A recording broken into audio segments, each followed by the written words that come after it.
წარმოიდგინეთ მსოფლიოში ყველაზე გრძელი და სახიფათო ხიდი. ეს ხიდი ორ გიგანტურ მთას აკავშირებს და პირდაპირ ღრუბლებში გადის.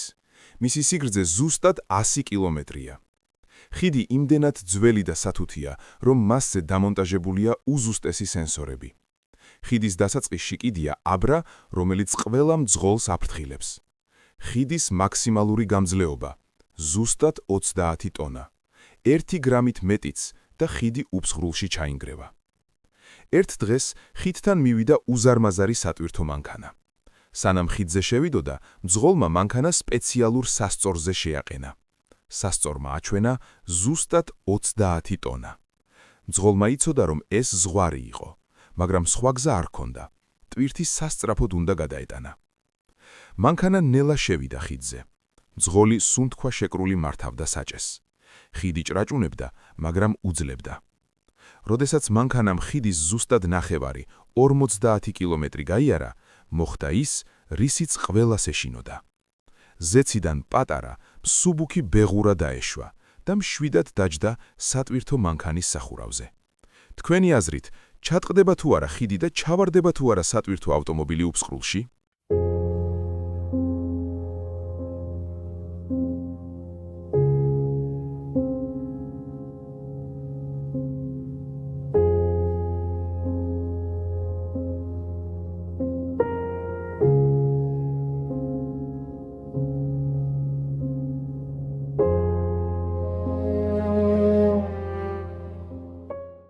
კაცი იპოვეს ჩამომხრჩვალი ცარიელ ოთახში, რომელიც შიგნიდან იყო ჩაკეტილი.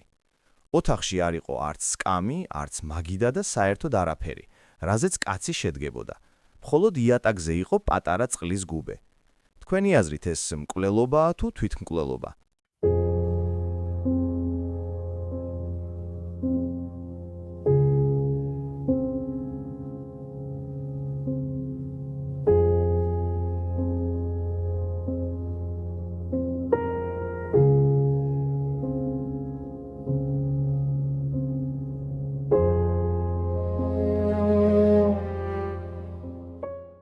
ღამის პირველ საათზე დაცვის თანამშრომელმა გიორგიმ ზარი მიიღო კურატორ ნიკასგან.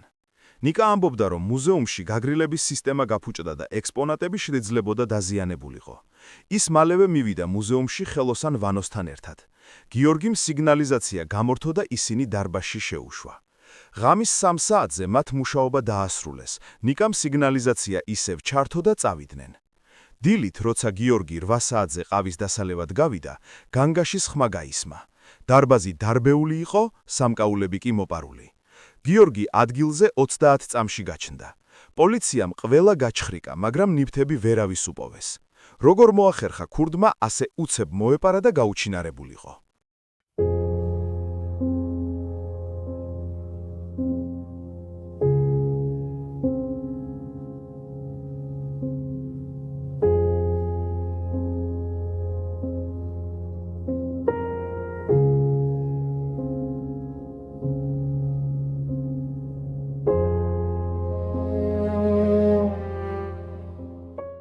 ჩატყდებოდა თუ არა ხიდი, როცა ბეღურა დააჯდა სატვირთო ავტომობილს?